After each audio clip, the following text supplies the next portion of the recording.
This is Dr. N. Sai Bhaskar Reddy. I am an international environment, climate change, development and disaster specialist. So I had been to 15 countries on different issues and challenges, and mostly I worked in Afghanistan for about 3 years, and in Indonesia also I worked, and parts of India, about 18 states I have contributed. So some of the issues that I have dealt is on most important is on climate change related adaptation and mitigation. So within that broader framework, I was something like a pioneer for Biochar in India. That's what the chat GPT says, if you key in. So then I worked on the bioenergy, especially in the context of rural areas.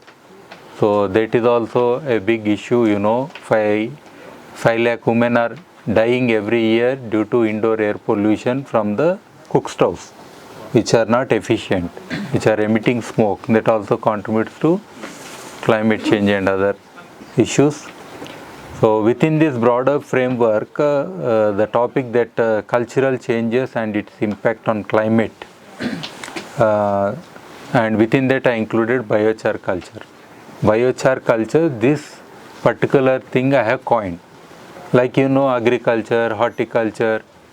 So we have in everything around that culture. So why not around biochar culture?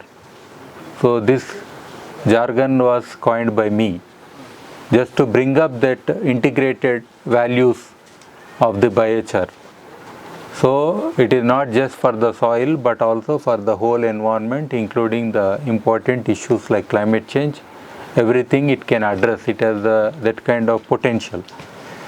So let us come down to the issues related to the culture. So cultural aspects which are deeply embedded in Indian society, because ours is like more than 5,000-year-old kind of civilization that's existing continuously. Yeah. So that's why there are lots of cultural values have come. And here some of the things are time tested, like drought or floods or many things happened in the past also. But over a period people learned how to cope and how to adapt to these situations. And many things that they have constructed in the past, they also a kind of evidence that how and what they were doing like. And ultimately, by fostering a harmonious relationship between humans and nature. That's what we had been doing all the time. And this again, what is happening is there is a cultural shift that is happening in the relation to climate impact. I can say like Bitarkanika, when I was doing the migratory birds, where they are roosting now, earlier where they used to be. With climate change, they are moving their nesting sites. So similarly, our own values and our own practices, many things with the present context, they are also shifting and changing. So here again, this culture, it's a broader term actually, and which is also related to beliefs, our own beliefs, then values, traditions, practices, knowledge systems, and social behaviors and all that. They all together add value to this culture. And adaptive strategies. So culture shapes how communities adapt to changing climates. Then like say traditional agriculture methods. So all these years, say till 50 years before also, everybody was traditional.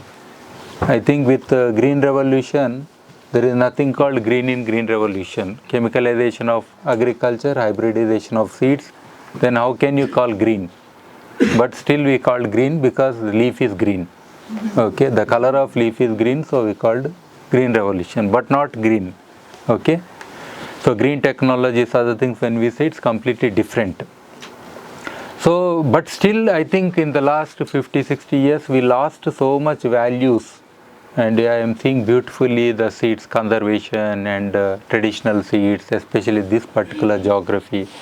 There is a lot of people who, because they are in the borders, they don't have access to the schemes and programs so easily. So wherever the communication is less, wherever the officers are not willing to get transferred, I think they are the areas where still some values are preserved, something like that. I think definitely this border between Karnataka, border between Maharashtra and this Telangana, or like Andhra Pradesh and Karnataka borders, all the borders are the beautiful places I had been to, and I have seen many values in these areas. And here again, like water conservation techniques, this is very old. Actually, we are not doing much, especially when it comes to micro level conservation of water bodies and all that. Earlier they were doing, we are only looking at huge dams and reservoirs. They are no more sustainable if we think in the long run or timeline if we see. But they always created such resilient strategies they had, and locally they have integrated. And here I say we have our own calendar. Do you remember, like Indian calendar, here we call locally in Telugu Kartulu, like. So then within that, like around 24 kind of different, like 12 days, 15 days, like that, each period will be there. Mugashira Karti means what I have to do during that Karti, that period. So they defined your activity directly. So those calendars have no meaning with climate change. Everything has shifted. Your rains are not going by that existing of the norms also. Of course, your seed is not your seed, your air is not that air, your water is not that water. Even if you want to do like organic kind of cultivation, when you get irrigated water or even rainwater that is polluted, so you can't even imagine that what you are practicing is not 100% what you believe even you want to achieve. So that's already happening, including chain of tanks. If you come all the way from Patan Cheruvu, the name of the town itself is a tank, Cheruvu. Cheruvu is the jargon given in Telugu for the tank. There are innumerable Ikshavakus were there, beautiful tanks. Chain of tanks are there. If you want to see, just Google, you see. You need not go there in that polluted environment. Okay? But if you just see Google and just study the tanks, so beautiful.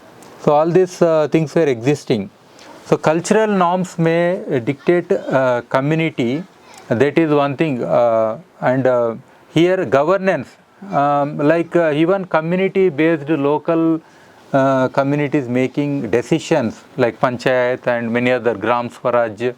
So these are very jargon that used to speak even at the time of independence within India. But we have forgotten. Now we have taken everything as a centralized policy, top-down plans will come and then they are implemented. And here we had waterman, Neerganti, one kind of person was existing in every village. He used to take care of how to distribute water. It is not about the landlord, this landlord, that landlord coming in telling that you give me this much water. That person is the decision maker. However supreme you might be, however rich you might be, if he thinks that I need to stop the tank water, he will stop. He says only by this day, this month or something, I will stop, means he will stop. That kind of democratic systems were there. Even I have seen like forked channels which are created automatically with wooden things. So directly when we put water, automatically it gets diverted and distributes to each crop accordingly as per the ratio. It doesn't happen. Even though we have so many canal systems, there is no monitoring, I am telling. The least monitoring we are doing in irrigation policies, although we have the highest sensors in a 5-star hotel for washing our hands. The more monitoring is done there, where richest people are spending so much, they are more worried how to wash our hands without wasting one drop. But in these big irrigation projects, we are not bothered. That is what already happening and we are seeing. And here again, indigenous and traditional communities possess invaluable knowledge about local ecosystems. So this is very, very important. So see down below, I was seeing, I was in Charangani Hills in Kenya and Uganda border. From that hillock, I was just seeing this farm. Of course, I made this text here, but how beautiful it is, how integrated it is. There is some land for pasture, there is land for some crops, there is a small house that is eco-friendly. So actually within the local communities, they have very good knowledge of their own ecosystems. Even the names of the lands which were existing in a village, like Charai, there was a particular land only for cattle and other things. There was some common pool resource like hillocks were there always. From there some MFP they used to collect. like broomstick to any fruits, nuts, food nutrition. Food foraging was the greatest thing. Now that's completely forgotten. The kind of relationship that people have with plants is very least. So this knowledge, even they were never worried about which vegetable to cook. Within their hand distance, there was always something that they could cook within every season, and every possibility was there. And here weather patterns, yes, this was also even a village elder who used to predict, or anybody who has some wisdom and knowledge and experience, exactly how the rains are going to be and how this year it is going to be like that. There are predictions. Of course, these are integrated into some kind of sayings during some kind of festivals that happens usually traditionally. But always they had this backup knowledge, then they used to predict the things. But their observation of nature was there. We have some beautiful examples I will tell later here in these slides. So these sustainable practices were existing over generations. So this is also important in adapting to climate, this variability as of now. Communal resource management or rituals emphasizing environmental harmony can influence community responses to climate related challenges. This is again important. So rituals, whatever in every festival that we do, whether it is Holi or Deepavali or anything, even let us say Diwali, why do you burn many things? Yeah, Holi also, why do you burn many things? In every festival, Dasara, why do you burn somebody? What you are getting out of that? What are you getting by burning? The leftover symbolic like Ash and biochar. Yeah, that's my subject. So that adds value. Okay, you might be the what you say during Dasara also, a huge effigies burning, no, like yeah, Holi also you are burning so much thing. In Deepavali also you are burning indirectly, but lighting something, yeah, bogi, that is there. So always these things had lots of values. So they were integral part of, actually, if you really closely observe really what is happening behind. Okay, then traditional agriculture practices, these are centuries old farming techniques. And say organic, everything was organic earlier. Now but everything, because it's not organic, we are trying to bring something called organic, but it never happens 100%, I am sure, whatever certifications you might be having. But it's impossible, I am telling, because yeah, sustainable farming, that is what we are looking at, in between something called sustainable farming. Yeah, it's like a combination of both traditional, organic, and something we are adopting, but not exactly the way people used to do. And reducing reliance on chemical inputs, practices like mixed cropping and crop rotation, use of organic manure and soil fertility management, reduce environmental impact. I think within this permaculture domain, all these values are integrated, and that's the beauty of permaculture. Yeah, of course, nature design is the first design. Then all our designs are our selfish designs. Okay, within our selfish design, we want to create at least something less impactful design. Okay, that is one of the design is called permaculture. So respect for nature. Many Indian cultural beliefs and traditions revere nature. This is very, very important. I had gone to Nalamalai forest once. So I was seeing early morning they got up, they cooked our breakfast, but they are not feeding us. I said, why? They said, we want to give it to God. Where is your God? They said, there is no God, there is only trees and some rocks. So they placed the food there and he was praying. So he was praying Mother Earth, Mother Nature. Then after that, after offering a little bit, then he gave us the food. Are you getting? That is the highest reverence that culture that we need to get from the indigenous communities, not from the civilized communities, so-called. Yeah, because we are gone differently. I mean to say, in the process of our God and our relationship with God and many other things, we are forgetting the fundamental. Within Navagraha, why there is no earth? Tell me then. If somebody is not getting married, they pray every planet which they have not seen in their life. They said that is influencing and is after my marriage. Yeah, it is duping me. Did you see any time that Graha? Are you planning to go there? You are standing on earth, but you never touch Mother Earth. You touch the feet of many people, then the Mother Earth. I'm sure. So this kind of human beings are existing. So this thing, I think, worshipping rivers, we worship too much, but we pollute too much. European, they don't worship, but they preserve rivers. Culture also, lots of, I had gone to Paris, nice buildings they preserved as they are. Here we demolish every day. So I think we have dual mentality. We say always, I love this, I love that, but we don't really, not so hard kind of people that who really give our life for that kind of values. I think we need a kind of revolution in this whole thing. Then cultural practices relevance to climate change, there are many. Then communal living, this like village was the most beautiful community. See, the village you forget now, whatever villages are there, compound wall houses are not villages. There was no compound wall culture in a village. There was always a platform before the house, anybody can come, anybody can sit, anybody can have hours together discussions on that platforms. But we have now other platforms called Facebook, Twitter, this Insta and all that. So these platforms has more connections, more likes, but connectivity is least. Real connectivity to the, we are living in virtual world rather than real world. So I think these kind of values are already existing. And this afforestation or water conservation, like that many things are there. Like sacred groves had been an integral part of every village. That was like you say nuclei for the village. It was like DNA for a village. It was like a soul of a village.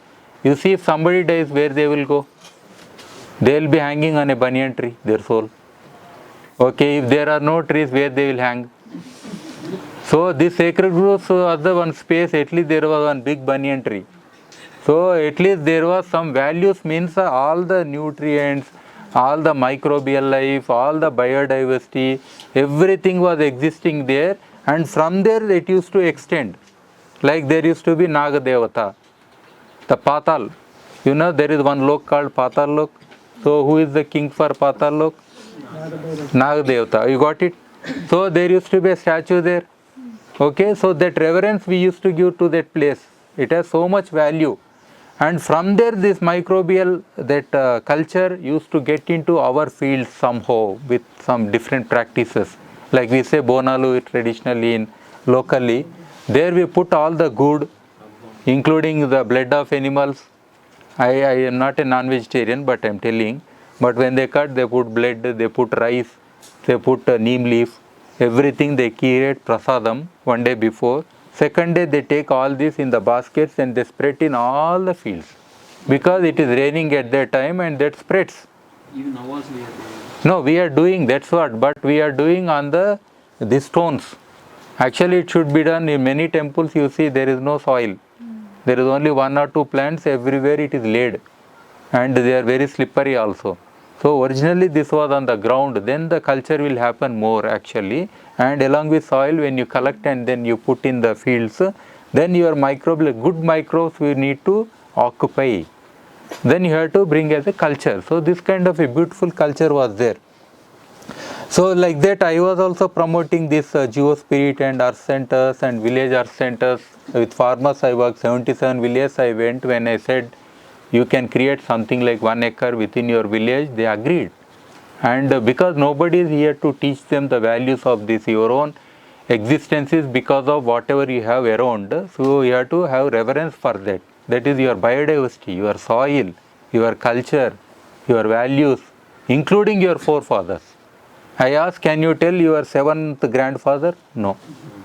Can you tell who is the king of England, 7th king? They are ready to tell. King Henry 1, 2, 3, something they tell, no? So they clearly tell, and they get marks also. Then why they should exist on this earth? The person who has given them property, everything, even now you cannot tell 3rd grandfather. Yeah? So your roots you have forgotten. It doesn't mean that you don't have memory to remember 3 names or 7 names. Yeah? So that way I think we lost so many values. So I created that kind of consciousness and they have adopted and they are happening now. So this sustainable living wisdom, that is traditional knowledge system, encompass eco-friendly practices in housing, cooking, energy and everything. And festivals and rituals, many Indian festivals promote environmental awareness, as we were discussing earlier. India's diverse cultural landscapes also, they are existing, like your own yoga, Ayurveda, all these are part of the same system actually, holistic lifestyle and respect for the environment, and all these things are integrated within this. And the Gandhian philosophy, not for greed, but for the need. So this is called the definition of sustainability also in a way, because we need to conserve everything for a better future for the coming generations. Before Green Revolution, whatever grandfathers have given, that was an improved land. After Green Revolution, whatever we are giving to our next generations is the worst land. Agreed? What is Green Revolution then? So remove that name, green. I am not agreeing with that. Yeah, still. So Mahatma Gandhi ideologies, definitely it brought in so much values like Gram Swaraj or circular economies, yeah, local solutions, like that. And inspiring movements also, they were existing, many such. Then minimal and ecological footprint. When I went to Varda, definitely like this, our permaculture farm here at Aranya. So whatever you see are eco-friendly. So he also lived like that only in those days. It doesn't mean he was not having sponsors. There were many rich sponsors at that time also. He could have had a very nice buildings and he was always given the best places also. But he always lived like as simple as possible. I think this kind of philosophy is deep rooted in our culture and understanding, and it comes from tradition also, like our gurus. No guru lived in a palace.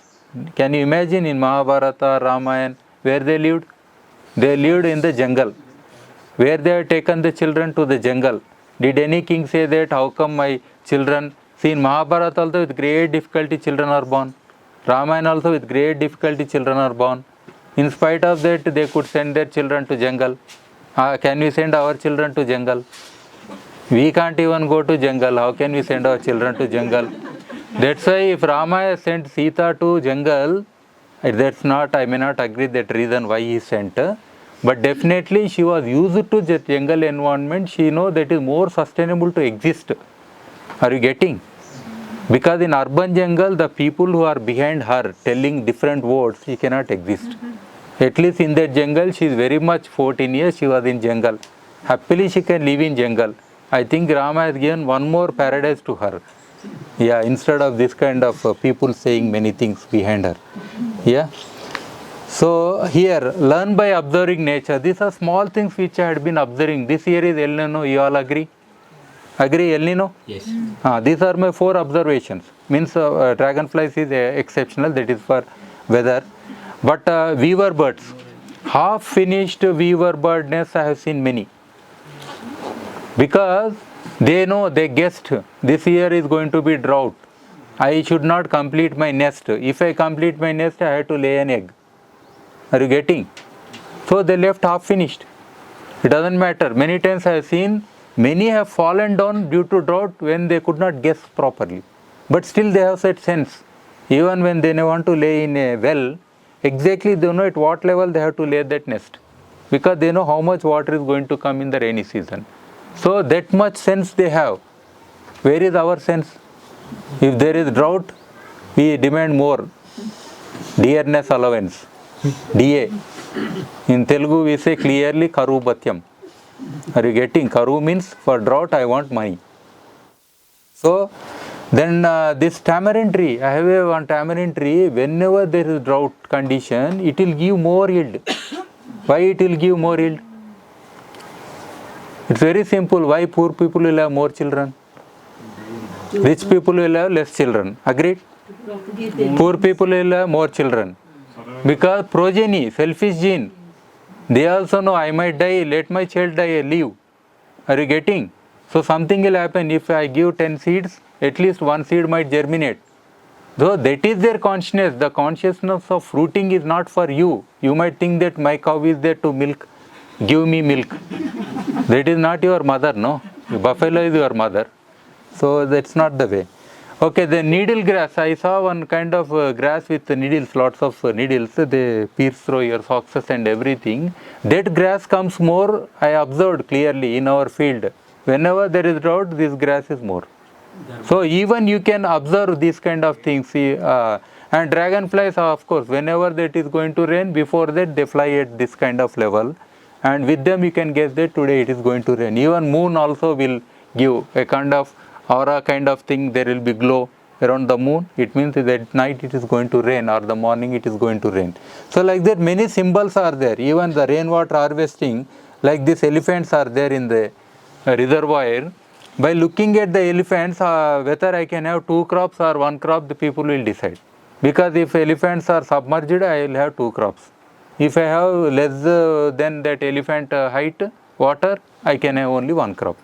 This kind of, traditionally people have put up some symbols within the tanks. If you go and see every tank, there are some this kind of signatures. They have put up long back, means they are creating drought security and the issues. And here other thing is a beautiful rainwater harvesting pit. Directly rainwater that goes zigzag so that it gets filtered and gets collected in this, and water is stored in that. These are there in Rajasthan, many are there, okay, like that. So all this traditional wisdom is there for us. And here construction of dams affecting local water cycles and agriculture. So that has become a huge thing. I don't know, this storage in huge reservoirs, because they want to store water in the reservoir, they are destroying all the small water bodies. They are clearing all the channels. They are clearing all the wetland ecosystem. They are letting the water gush into those reservoirs, and from there they are pumping, or from there they are getting. So we have increased the length of our cycles rather than believing that where it falls we should preserve. Then traditional energy sources, biomass, cow dung and all this were very traditional. You might think that it is going to create some smoke and all that. But you have small mosquitoes, there might be some insects there in the grass above. So if you want to preserve your house, you need to have a chulla in your house. Too much smoke is too bad, I agree. If smoke is bad, why you have incense stick in every religious place? That too so much. You want to kill God or what? So there should be no smoking in that temples and all the religious places also. We are not putting no smoking there. Yeah. But here second thing is non-renewable energy sources that are coming. But if you see these calculations, these are not sustainable. 1 leaf can give to 2 leaves. That is the beauty of nature. But one solar panel, throughout its lifetime, water energy it gives, we cannot create another solar panel. So that way it is not sustainable. And here fossil fuel based these things are there, but biomass cook stoves, I have designed 50 stoves, I have museum on stoves, and I worked a lot with the communities, low cost efficient biomass cook stove. This is still an unaddressed issue. Every government says I have provided LPG. They are not providing LPG, they are providing a cylinder to carry LPG. That's all. Not the amount that need to pay for LPG. Maybe if a little bit subsidized. But ultimately people are turning back onto the biomass cook stove. That is already happening. Okay. Then traditional practices supporting biodiversity conservation. So this also very, very important. Locally, nobody removed plants earlier. But we have clean and green programs. Clean and green. So if you go to a doctor telling that I have only few hair, then the doctor will say I will first clean all the hair, then I will plant with new hair. Will you agree? Whatever is coming naturally, one year let it be, no. You will pull that hair also, then you say clean and green. So this is very, very bad approach for us. I think even if you think there is a weed, let the weed remain for some time. Around that you put another plant what you want, then slowly remove this. Okay, rather than fully uprooting everything and try to recreate something. Then urbanization, urban plantation is the worst plantation. Most poisonous plantation is in urban areas. You eat any leaf, you are going to die. Yeah, I am not telling. All around ring roads you see, those leaves you eat, closing your eyes. If you don't die, give me, tell me. Yeah. So the most least conscious plantation is urban. They say Sundarikaran. What is Sundarikaran? Any urban people don't look so beautiful. They look beautiful. Urban people look beautiful. That's why they're spending so much on beauty products. Otherwise, they'll never spend. Okay? This Sundarikaran will never happen. Okay? Sacred groves, this is what Devrais or any village that has this sacred grove, I think we need to identify them, preserve them, protect them, and increase its area. Even if somebody is donating some land for this, that is the biggest gift, not even for temples, I am telling. All other things can come secondary. But if you want to donate something, donate 1 acre of land anywhere on this earth, give a note telling that forever this land to be protected. You send a letter to UN also. It doesn't matter. But do like that. So rituals emphasizing conservation, as I said, festivals, these are there. And community-based conservation is also there. So this is collectively that are having the common pool resources are the most neglected or they have disappeared. In the recent every election there is distribution. Recently the government have distributed forest also. Lakhs of acres, nobody is asking. People first movement is there.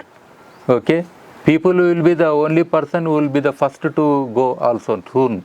Very big mammal, something like which is getting extinct means people will be the first people again. So indigenous knowledge sharing and all this had been there actually. Women had been very instrumental in the traditional knowledge systems, whatever I say. But that knowledge is going away. Even food preservation to food nutrition to protection or whatever you want to do earlier. So all that knowledge is going with times as of now. So here even vernacular architecture or your own traditional, why these windows are given small windows so that there will be some cross ventilation. So at least we are having a protected wall, but across you want some air to go. Then why we have that kind of sloped wall, we can have more air from there like that. So these are all part of our architecture. So I have my own houses like GeoNest and Geo Research Center. I constructed only with mud my walls. And I constructed another house only with biochar bricks. Biochar means I use charcoal within the cement bricks and then constructed. They are breathing bricks. Breathing walls are more important than the walls which emit poisons. Your indoor pollution will kill you more because more people are staying work from home, not even going out. So all the time sitting, they are dying. Yeah. So these are happening. So local building materials, you have to respect them. Whatever they are, they always integrate with your local colors and everything. So that is also there. So here we have this, one of the walls, I said now, traditional walls. Can you see how many things are there? Beautiful. Brick pieces are there, slag is there. Slag means they have their own this production of iron within the village. That slag pieces are there. Quartz is there, then bones are there, pottery shards are there, soil, then charcoal is there. Just one piece. How beautiful it is, it has the whole culture of the people who lived there. Okay, and these are the best walls, only this material can make the best walls. You ask anybody who constructed recently with mud walls. So this material is called patimati locally. There will be different names for this.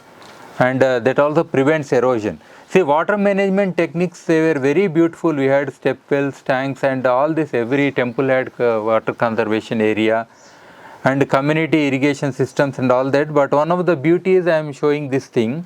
So here always it used to be deeper at the center. It used to be shallow here. So it means whenever it rains, even this water gets evaporated, it doesn't matter. But we want more water to be stored below. If they have constructed something here only shallow, this water would also go very soon. So this kind of secure systems means seasonally when it is summer, the water will be here, but other times during rainy season it can spread around like broader. Got it? So this kind of simple design they have integrated in their thing. Then folklore and art forms, always they carried some message. You see any tribal art, tribal paint and their things, they put elephants, they put cheetah, they put peacocks, they don't put humans, they put even bandar. So that's so nice. So that gives a kind of, they put always sun, moon, especially where cattle are tied, they have always the stars, sun, moon symbols. Even for a house also they put on either side sun and moon. So always they want these natural elements getting continuously. Your yoga is something like that only. Do you have any asana in your life? Tell me. Do you have any asana? Shavasana. Except Shavasana, all other asanas belong to every other creature on this earth, or even like a mountain asana is there. Parvatasana. Are you getting? Bhujanga. Every animal posture you live, you are going to live longer. But you don't have any posture, you have only one posture, that is Shavasana. Agree? Okay. Don't tell innovate yoga in such a way that at least human asanas are there. What is this? You are making us something so bad feel. People are commenting. Don't tell like that. Okay. So we deserve that to be in those positions. So emphasizing, the use of natural and eco-friendly materials, that is there always in traditional culture. See, that's why in Amazon also, when people lived many centuries ago, we don't have much evidence, because always, including this one I am telling, if you leave this whole place for about 20 years like that, everything will get integrated into the environment. So earlier civilizations were like that. They were not keeping to remain for longer. They always crumple down and get integrated and stabilized. Yeah, that was the original concept. So community based, like community organizations are there nowadays. We are working on them, but like community based disaster management, under NDMA there is a mandate. We need to build up this a lot. We are not doing that, including civil defense. That's an important thing. Like Israel like situation, something happen, then you will realize what is that. Then water users association, then smart farmers club, then farmers organizations. So all these are happening. These are also a kind of resilient things. Now coming down to the biochar culture, this is why I call this biochar means charcoal. You know everybody. Who doesn't know charcoal? Raise your hand. Okay. So coal, you know. What is coal? Which comes from the earth. It's fossil. Okay, so there are two different terms. I am not speaking about coal. You cannot use coal for your plants. Okay, it has different value. You cannot clean your teeth from coal. Got it? Can you clean your teeth from coal? So coal you leave it aside. But charcoal can you clean? How many of you cleaned earlier in your life anytime? Okay. How many of you have eaten anytime? When? Why? Childhood, my house, they kept it well, not clean. They will take. No, now also you are eating your chicken tikka, your makka butta, corn cob, your roasted palli. Everywhere there is some charcoal. Every day you are eating and enjoying, but you are telling I am not eating. So it's okay. Your ignorance is also good. In a way, it is benefiting your health.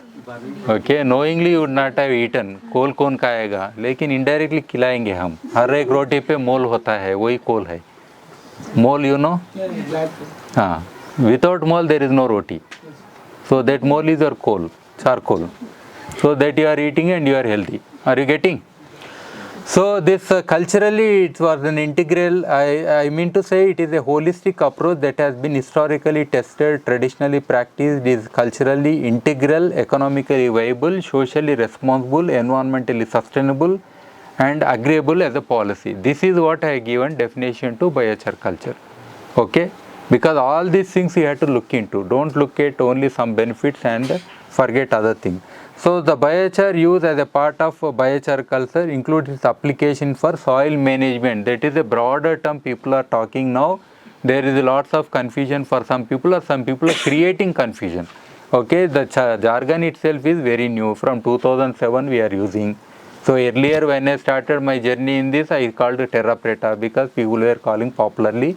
Then otherwise charcoal is the broader term that was existing globally since ages. Okay.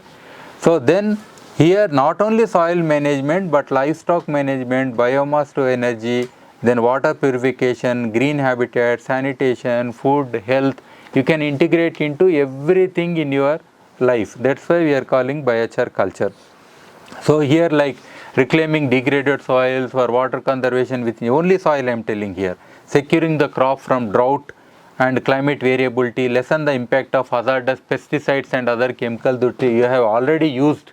So how to lessen its impact, reducing emissions and increasing the carbon sequestration. The emissions come a lot from your all fields. Don't imagine we are not emitting by saying organic or doing something. Here every cattle will emit some emissions continuously, methane, which is more dangerous than CO2. That's always all the time happening. Your own paddy field, they also emit lots of methane gases. So this thing is happening. So who will absorb? When you put charcoal, it will absorb. Even your compost also, you might be feeling, I am creating vermicompost, I am having farm-made manure. So much emissions happening. Every morning you see how much smell it comes. So then you put some charcoal over that, that's all. It is also getting enriched and your emissions come down and your compost is having faster also. So like that conversion of biomass into biochar that we can do and increase in crop yield 100%, I am sure, I have proved and I am doing it and I am telling, I am guaranteeing it. Okay. So right from 2005 I had been working on this biochar, okay, when nobody was talking much, especially in India, but it was integral part of our culture and traditions. Don't forget, we are not the new people. All good things had been practiced in the past, only our recent scientists or our universities have forgotten for some reason, I don't know. So if you take 100 years old textbook of your agriculture, definitely there is mention of your phosphorus or your biochar, all this coming from your fire. That was there. Then why we have changed the textbooks? We believed green revolution. There is no charcoal in it. Okay. Increase in CN, pH and available phosphorus to the plants, all these things can also happen. At least 1000 years this charcoal is going to stay in the ground. So as I said here, if you see the various values, how it can be related to, right from your rituals, your cultural festivals, altars, even yajna, yaga, whatever you do. Yeah, I will give this presentation, you can keep it, okay. So anyway, that video is also happening, that you can have that video also later on. Then the rituals, everywhere it is there. Apart from that, like soil amendment, as I said, all the values are there. But you can also use in your poultry or dairy sheds or any cattle sheds, any livestock management, compost and all that you can use. As I said, from your own stores, crop residue, Delhi, you know, very big issue is happening. How to dispose of. There also we can create biochar with some local, low-cost technologies that is possible. Even Aranya has created about 1000 tons of biochar using the cotton stocks here locally. So I have given earlier also some lectures here, you remember earlier permaculture and long back, first international permaculture also. I had given a lecture on biochar exclusively. So only I had been giving in your, these sessions conducted here on biochar. So here, as I said, for all the things like food and medicine value, then cleaning value, even mattress also you can put. When you are having pillow, many people have slept on that pillow. All the bad breath, oil, eel, everything gets into pillow and you are breathing again. Nobody is happy in the morning. Your nose is blocked, your indoor air pollution. So at least you have some. So even in our house, I am not telling just like that, as a filtering media in every RO filter also there is some biochar, carbon filter, what they call. Names might be different, but it is the same purpose that they are doing. So bricks I have created, in aquarium I put, even my fridge also, refrigerator also I put some biochar, in toilets also I put some biochar. You tell me where I don't put. You also, you put every plant, you give some biochar, okay? And put some on your face also, to just to remember that biochar is what which is make us live better, healthy. You have already, you are getting, I am not joking. You have biochar shampoo, biochar toothpaste, biopass face mask. These things are happening indirectly. Traditionally it was there, they scolded, then they got into all white color things, now are coming to black color things. So which will save the earth, white or black? Don't be racial.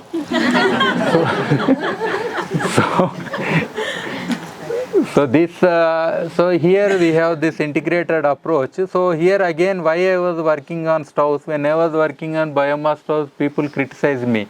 You are, where do you get biomass, or where do you put in a stove? I said, poor people will only have stoves, they will not even have biogas plants, because having a biogas is a luxury. So then I said, I will work on stove. Then I said, okay, why not from the charcoal from my own stoves as biochar, I will integrate and then I will increase the biomass. That's why all your kitchen gardens had the revolutionary kind of, or most record breaking kind of productions in the historical past, even now, kitchen gardens. because always these things are integral part of our kitchen garden traditionally. But somewhere you are brushing then spitting, it's a beautiful thing. Don't put charcoal directly, brush and put. If your utensils we clean, no, put some charcoal powder there, clean without water, sprinkle little water, then do like that, that's all. Very clean, like new plates. We can do here. Ash is one reason. Charcoal has another reason. It will take away smells. Some people have bad breath, no, we want to speak with them, but we go away. They are so close to us, what to do? So, put a charcoal in your mouth. Small charcoal piece. Hal means you are adding this smell, that smell, and giving another smell. They are going to die anyhow. Okay, smells are killing people. So put some charcoal in your mouth, that will take away all the smells. That is called real freshener. In your vehicles also, don't put all the perfumes and try to sleep in the vehicle. That is getting into coma actually. With your own indoor pollution, that's why only driver is awake, everybody is like dead body. Even bus is burning, people are dying, but nobody is telling that wake up. That's what happening, I am telling truly, in your all AC buses, that is what happening. Because they close everything for the efficiency. So these things are... here are the various types of biochars from different feedstocks. The production technologies can slightly vary, but ultimately it is called pyrolysis under low oxygen conditions. Even if you have matchstick, if you burn it, there is a dark color thing, there is a unburnt wood. Can you see? The dark color thing is biochar, the unburnt thing is wood, and in between there is something called torrefied wood. Torrefied means that is heated, but it is not burnt. And what is coming at the tip is ash. You got all the products: fire, smoke, ash, charcoal, torrefied wood, biomass. So with one matchstick you can learn everything. Okay, easy? Yeah, try. Somebody tried here, I was seeing, they burned the floor. Okay. So the soil organic carbon and biochar, this is a very big confusion. People think I will put biochar and increase soil organic carbon. So there is something called a stone soup, you know. You put stones and then make a soup. But all the ingredients you put required for the soup, you are drinking. But are you digesting the stones? So biochar is like that only. So don't think even when you are putting with a compost and biochar together in the field, don't think that biochar is going to be consumed. It is undigestible. That's why I said biochar is good for your health. Don't give this much charcoal to somebody. It is not going to help anyway. It might reduce some inside poisons and other things, or if you had indigestion or acidity, some problems, it can help you. But it is not going to help you completely. As doctor is here, they know when somebody consumes a pesticide and comes to the hospital, then they give this charcoal so that before this intestine absorbs, the charcoal absorbs, then their patient is saved. So these are very things very commonly existing. So here again biochar culture integrated into traditional local practice should be encouraged. This is very, very important. Don't that's why I am always against with these big corporations coming defining what is biochar. They say, no, you are not a good boy. I will define who is good boy. I will give certification. Do you agree for that certification for yourself? Everybody is good. Maybe some qualities are high in something, some qualities are low. Let us use that. Not telling that you are not 100% good, so I am not using. Okay? 24 karat nobody will use, 22 only they will use. We only have more good friends than best friends. Okay? Today's best is tomorrow's good. Okay? These are philosophical, but you should understand.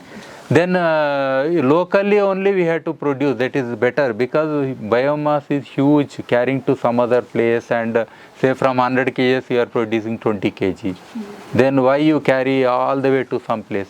So indigenous local technologies are better. This Alfred Weber's least cost theory also tells the same thing. See my struggles in the initial phase. Putting some water, I was trying to explain, this is around 2005. The community, when I first worked with them, so then slowly I started encouraging and I working with them. So how do you test this this charcoal? Even when you are holding in your hand, the color, it is black color, you know. White color is ash, black color is charcoal. And sometimes it when you take a picture, it is not like dark, it is a little bit whitish because there is reflection. There might be some oils left over in it, so that also gives reflection. Shining will be there, crystalline it will be there. Okay, so for that reason, amorphous or crystalline both can be there, like some powdered kind of thing. If you say corn cob charcoal, if you are making, it means slightly amorphous. If you are making some prosopis, juliflora, coconut shell or bamboo, it is more like crystalline. Okay, then lightweight, you know, the charcoal is light, coal is heavy. You hit somebody with the coal, they will shout at you. If you hit with charcoal, they say, okay, what do you want? Okay, so you can test that. Crushable, so charcoal is crushable. Okay, that's why you are able to eat and then brush your teeth. Then taste is smoky sometimes, otherwise it has no this thing. Okay, almost it is like plain, a little bit kind of smell will be, taste will be there. Then chewed, it is crispy, sharp edges will be there when it is fresh. The powdered biochar touched by hand is easy to wash, and with water, even for washing your hands, even you put your hands in charcoal, then wash, that is the freshest cleaning. Not putting the Dettol, Gitol, everything and washing. You are adding some chemical in your stomach. Sir, one Okay, question. yeah. See this charcoal, right? See, we have so many plants, right? We can get from many plants. Some plants are not good for us, right? So does that make any difference in charcoal when we make it, when we burn it? I will discuss with you after this session, because now I have only 5 minutes, I think, here and there. I have a few slides. For that reason, I am here. We can discuss a little bit. So usually it doesn't matter much whether it is plants, for edible plants, non-edible plants we have, but every plant eats charcoal. That charcoal has same properties almost all, because it is only C. It doesn't have other things. Okay, that much I can say. Then this floating test, initially it floats and it has water holding capacity, and when we apply to the soils, the process is very important, because it is inert, it's a kind of catalyst, it's a kind of synergizer. You name anything, it takes a good names for that. Okay, it has the highest values. You have to use and then believe that properties. As I said, it can regulate your soil temperature. You can use as a mulch also. Like your leaves you put, no, around your tree you put charcoal pieces like mulch. Then gases emissions it will reduce, chemicals it will absorb, soil moisture it will retain, then it will give back to the plants. So like that, even when you apply even chemical fertilizers, even if you are applying, then they won't go anywhere. That's why we call nano fertilizers nowadays. A big jargon is there in your agriculture. See, these are the results, something like that. When I applied, this is the control when 4 kgs biochar compost, 8 kgs and 12 kgs, you can see the result directly in your field, next to each other. Okay, this kind of field trials you have to do like 1.5 feet and 6 feet. How many times? 4 times it has increased. So this is the potential. See this potential. Okay, many times you want to grow taller, so you are eating so many things, it doesn't happen anything. You eat biochar maybe. Don't take it seriously. Don't take it seriously, I am telling. But for plants it is happening. But for plants it is happening, I am telling, that is a miracle happening. Okay. So here this is how I did. I never did separately telling farmers what is the difference. Within their field, within their common practice, whatever they do, I just applied in a patch and they said, now you see this and that. Is this the right way or not? So that's the way we had to do. Then I encouraged our farmers for dryland farms, for irrigated farms, and even cotton field. These are the first time alkaline soils reclaimed fields, otherwise they are fallow. I experimented with other amendments along with biochar, okay, with a little bit gypsum and sand and some other things. So here this kind of emissions, bubbles, they happen. And roots, you can see, the roots you have to believe how thick they are. You just pluck the biochar applied and without biochar control, and then biochar applied. You see different plants, rhizobium, how big they are, nodules. See, this was one of my testing. I walked in the alkaline soil. If I fall down, definitely that alkalinity has come down, because it is soapy, that water. Then again, when we do this kind of testing, I used to test with a thermometer within my compost after applying biochar, and its temperature should be like around 30, here and there, something like that. Then you can apply directly for. So here soil cracks, count of earthworms, how many increased, repulsion of ants initially, and termites will also happen because fresh biochar is a little bit coarse for their body. Okay, that's a way good for us. Sometimes some plants are attacked. Even for mangoes, you create biochar paint and apply for your plants. So your termites won't come to your plant. Yeah, create a biochar paint. Some mixing with something else. So here my germination tray you can see with biochar, without biochar, how many are coming here, how many are not coming. This is a terra preta urine experiment. My kids were given a chance to do some for about 10 days. Then I applied this to the plants and checked. The darker means more nitrogen. Okay, these are very small experiments anybody can do at home. See, this plant cluster been record growth. You want to create records, use biochar. Even when I applied water in biochar, you can see this is a little bit turbid, but this is very clean. So it filters. Even for plants need good water. They don't want turbid or polluted water. So when you apply biochar in the soil, the water that goes to the plant in the process filters, like your own carbon filter you are using at home. They also want good water, no? Why they want to have some bad water? So here this is the simplest composition I have developed. You can apply everybody thumb rule, Lysol Geochar 1, something like that. So one component of this charcoal, one component of any compost you take, farm yard manure or your vermicompost or farm litter of animals, one. Then mix together. Okay. Then add a little bit any good soil from any plant. You just smell it. If it is good for you smelling, that is good with good microbes. You don't like yak, you say, then don't put. That's all. Testing, don't go for hi-fi testing. Then you add some jaggery sprinkle water and then you compost. Some green mulch and then prepare this whole thing. You can add some trichoderma viride, something like that. Then within your cattle also, you need not do anything. Just sprinkle in your cattle shed in the night.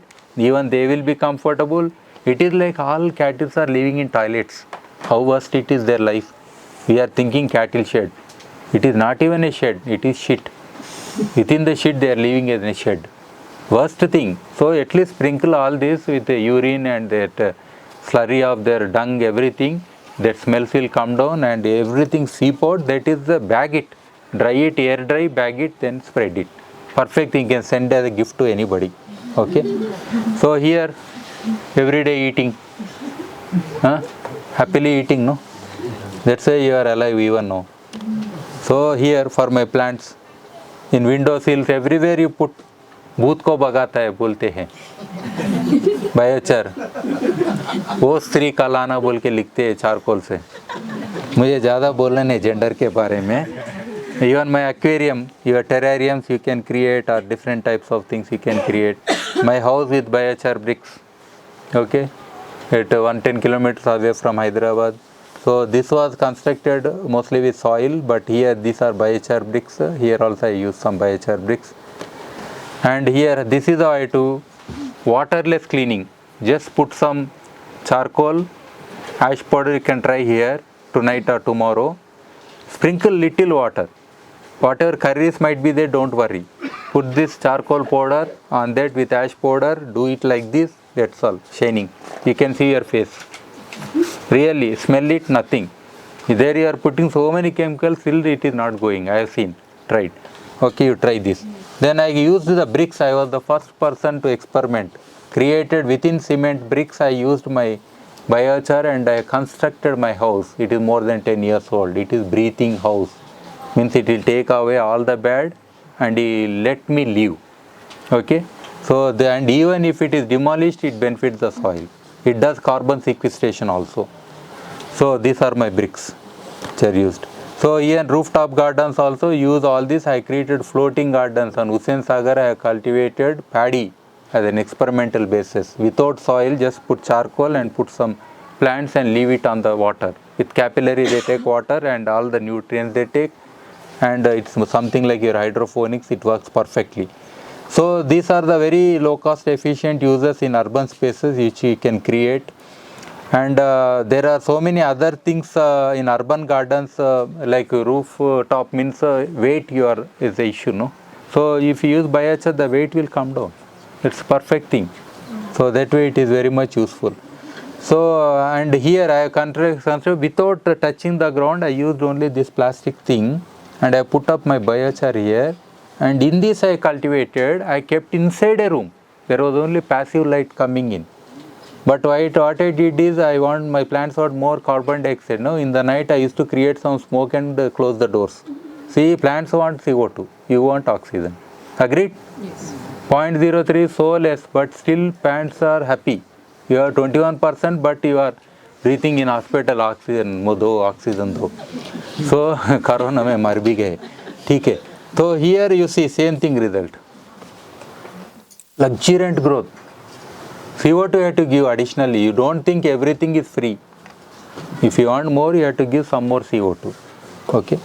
So here I made the biochar blends. You can read this fine reading, but you can take these slides and closely read. Everything on this earth can be blended with biochar and integrated, and for our own benefit, for our environment, and for our own existence, and for the ecology and everything. That is the best thing we can do as of now. So the again application of biochar, how much you have to apply, all these things are there. So these are some thumb rules that we can look into, like 1 kg per square meter also we can apply. It depends, or incrementally every year you start applying, then it will go over a period like 10 years. Anyhow 1000 years it is going to be there, then why do you worry? It's perfect, no? So something like that. So here various things. Again here cation exchange capacity 50% increase, fertilizer use efficiency 10 to 30% increase, liming agent 1 point pH increase, then soil moisture retention up to 18% increase. Microbial density it increases like anything, because surface area of 1 spoon of biochar is like 1 football field. Okay, that much surface area it has. Crop productivity 20 to 120%. That's an average I am telling, but you can have record growth of plants. Methane emissions 100% decrease. Everything it is. You are in flights also. How come you are traveling so many kilometers without opening your windows? You are not dying, no, in your flight. The biochar is helping you. They are having these filters, our own oxygen coming back again. Then methane, this nitrous oxide emissions 50% decrease, bulk density. This is very important for high-rise constructions or your rooftop gardens. Mycorrhizal fungi, this is very, very important. That is the most communicating thing on earth, most mysterious thing on earth. And without fungi, there is no soil, good soil. So I think this is adding lots of value. And biological nitrogen fixation, that is also it is doing. The rhizobium, you have seen the nodules, how big they are. Okay. So biochar production as a cottage industry we can increase, small scale productions we can increase, localized productions we can increase, and we can develop additional job opportunities also. As skill development, we need to bring up a lot of this kind of trainings now. So this again integrating biochar into traditional practices, this is very, very important. So I think everybody's role is there, right from government to NGOs to corporations to even CSR kind of agencies, and everybody need to work for the resilience and traditional practices and livelihoods. These are my books. I have written more than 50 books. Some are relevant books related to the subject. You can download from my website saibhaskar.com. So you have some podcast books, or otherwise you can search Sai Bhaskar Reddy, then you will get a lot more. Then CNN has made a documentary on my work long back. So that is one of the first documentaries on biochar activities in India, internationally shown. Even Down to Earth also carried even very long back. So these things are there. You can go through. Thank you very much.